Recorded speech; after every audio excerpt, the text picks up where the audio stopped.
So I was on an Instagram post the other day with some people, and they were going on about how they'd like to mount their watercolor paintings on a frame, a canvas frame, and how would you finish it? So there's lots of people with lots of questions, so I thought I'd try and cover that in this video. So I use Dorland's wax medium. That's the one I found so far that works really well. And what I do is I just buy a cheap frame. I leave the canvas on it, so I don't do anything at all to the canvas. I then soak my watercolor paper, and as if you're going to tape it down and paint on a board. So you soak it, blot off the excess, and then place the canvas face down on the paper, fold the paper up and over and staple it. That's the basics. Now there's a few little tweaks that you can do that make it better. Like this one, do you see that great big, it's a blob of paper. And when you hang it up on the wall, it pushes it away from the wall and it doesn't look very nice. I tried making it a bit smaller.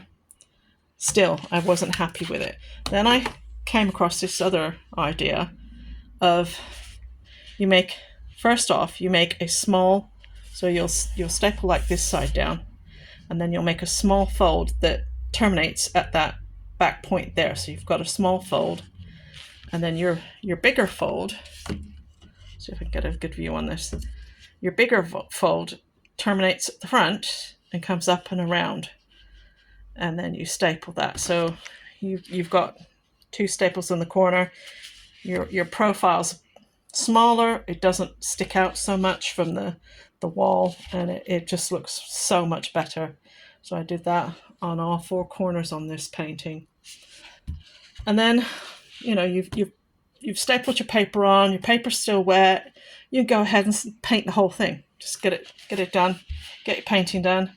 As you can see, I did this one in 2015, and the colors are really nice. They're just, as this camera's not picking it up, but they are just as good as when I painted it.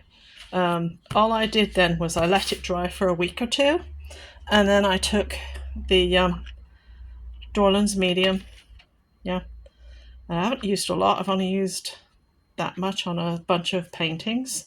And then you take something like an old t-shirt, or like this is just those free cloths you get at the opticians, and I always have loads of them, and you just dab that in there, and then take a little bit, goes a long way. You don't have to put a lot on, and you just lightly wipe it down all over, and just keep wiping it down until you get a nice even coat on it. Now, as you can see, there's a bit of a sheen once you've done this, because you just buff it up and keep polishing it until it looks good, and you can feel it. You can feel it's smooth. It's nice. So you don't need a lot, and you just do as much as you need. Experiment and find out. So I do the front, the sides, and the back, because I like to make sure there's no sort of moisture coming through on that. I don't do the canvas. The canvas is just still as I bought it. So that's that one. So I did three of these. Two of them with the Dorland's wax medium, and you can see the sheen. It's nice, it's good, I like it. You could also do it on like cards. So I did this card in 2014. I haven't put the wax on it, but yeah, you could do cards as well. So I started experimenting then, once I sort of thought, yeah, I want to put this on my watercolor paintings that I mount on the canvases. This particular one, I experimented with Dharma resin and beeswax. I just popped different ratios into a pot and heated it up.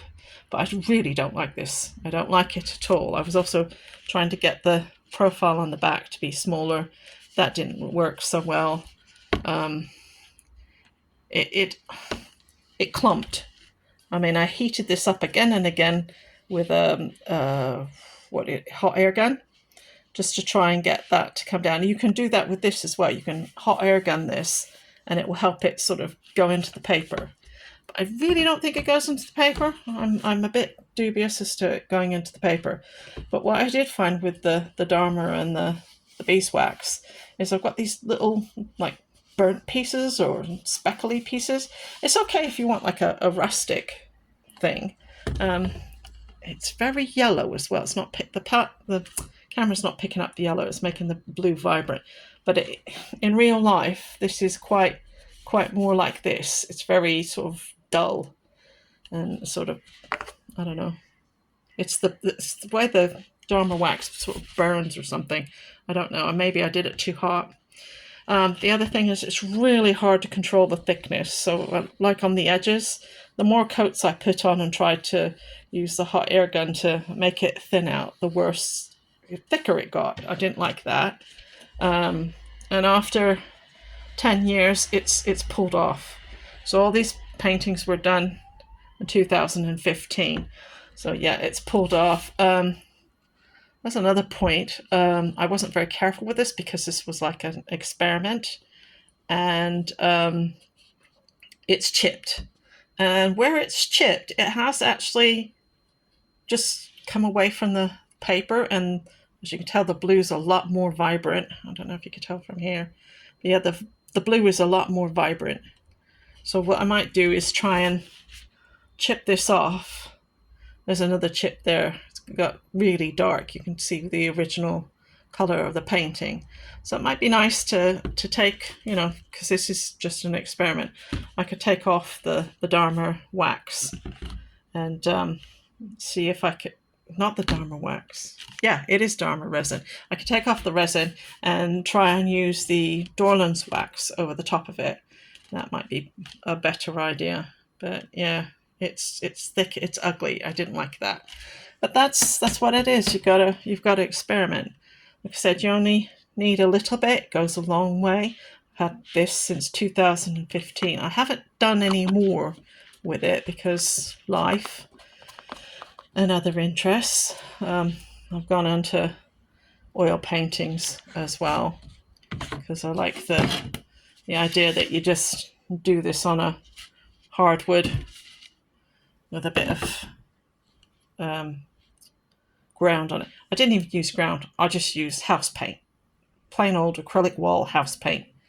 Put that all on, blocked it out in acrylic, and then put my oil paints on it. And I quite like that.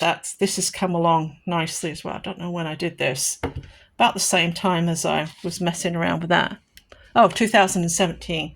So this is a pair. So yeah, 2017. I haven't finished them, but yeah, I quite enjoyed doing that method. So there's like two methods that you can do.